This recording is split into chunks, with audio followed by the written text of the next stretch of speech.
Assalamualaikum warahmatullahi wabarakatuh. Perkenalkan, nama saya Julia Fitri dari Lokal 2 MPIA. NIM 211531434 akan menjawab pertanyaan UTS Filsafat Umum. Yang pertama, jelaskan pengertian filsafat baik secara bahasa maupun secara istilah. Menurut bahasa Yunani, filosofia, philo yang artinya cinta, sedangkan sophia yang artinya kebijaksanaan. Sedangkan dalam bahasa Arab, falsafah atau al-hikmah yang artinya kebijaksanaan, dan dalam bahasa Inggris, philosophy. Jadi, filsafat menurut bahasa ialah cinta yang sangat mendalam terhadap kearifan dan kebijaksanaan. Sedangkan secara istilah adalah jenis pengetahuan yang menyelidiki segala sesuatu dengan mendalam, mengenal ketuhanan, alam semesta, dan hakikatnya sejauh yang dapat dicapai akal manusia, dan bagaimana sikap manusia itu seharusnya mencapai pengetahuan. Pertanyaan kedua, jelaskan ciri-ciri berpikir yang diinginkan oleh filsafat. Ciri-ciri berpikir yang diinginkan oleh filsafat ada 8, yaitu yang pertama, berpikir radikal. Berpikir radikal atau berpikir sampai akar. Pokok permasalahannya paling mendasar hingga mencapai hakikat atau substansi dari masalah tersebut.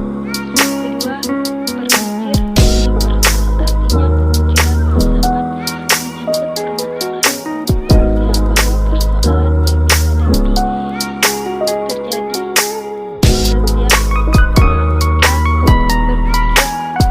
Konsisten berarti tidak mengandung kontradiksi dari prinsip awal. Kelima, berpikir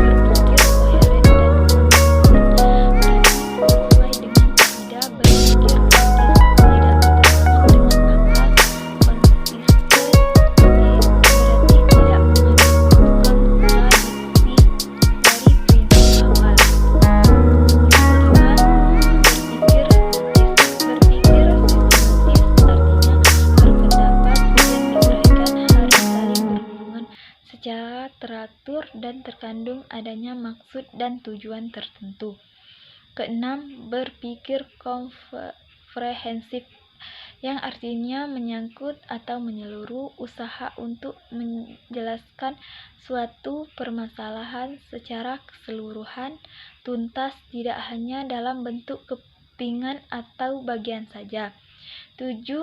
Berpikir bebas, berarti sampai batas-batas luas, maksudnya tidak terjebak dalam suatu sudut pandang, melainkan harus bebas dari hal-hal lain, seperti kultur dan lain sebagainya.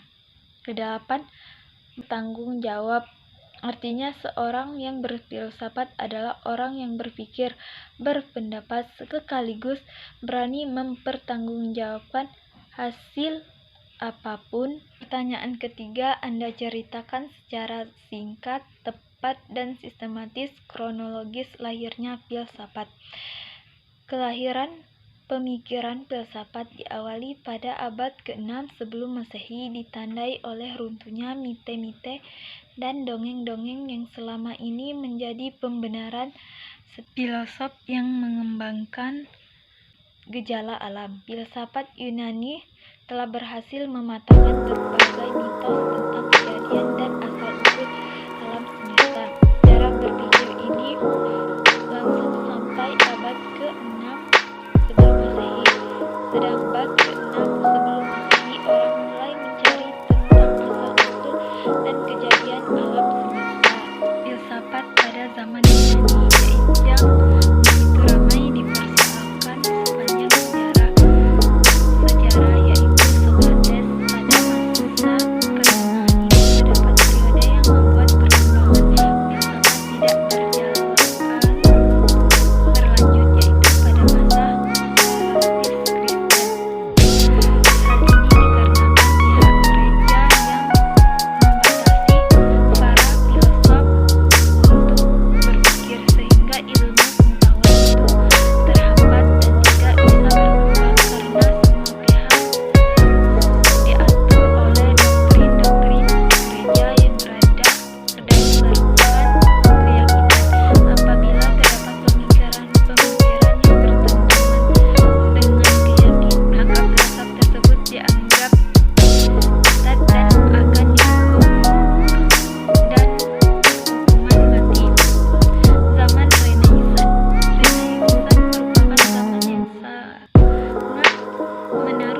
penelitian dalam bidang-bidang seni lukis, patung, arsitektur, musik, sastra, filsafat, ilmu pengetahuan, dan teknologi.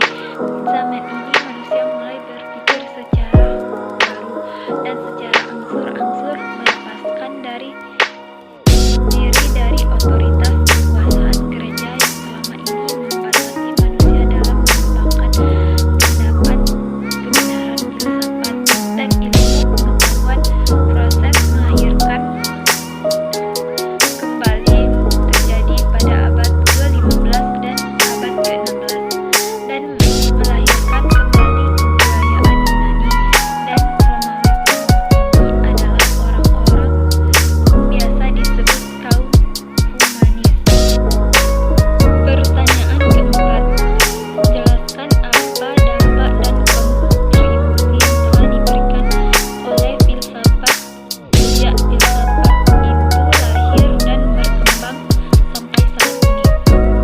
Kontribusi yang diberikan oleh filsafat sejak filsafat itu lahir dan berkembang adalah dan pengujian penalaran teori ilmiah.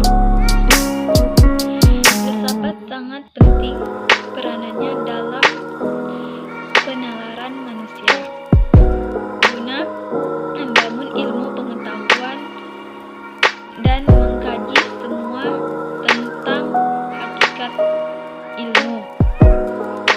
Pertanyaan nomor 5. Tujuan filsafat adalah mencari kebenaran, dan kebenaran filsafat itu baru dikatakan kebenaran yang sesungguhnya apabila di dalamnya terkandung dimensi ontologi, epistemologi, aksiologi. Jelaskan maksudnya. Yang pertama ada ontologi. Ontologi mengandung makna ilmu pengetahuan yang meneliti segala sesuatu yang ada yang bertentangan dengan logika manusia. Kedua ada epistemologi yang berkaitan dengan hakikat pengetahuan. Pengetahuan baik secara sistematis mengenai ilmu pengetahuan. Epistemologi juga dapat kita artikan sebagai teori Plato.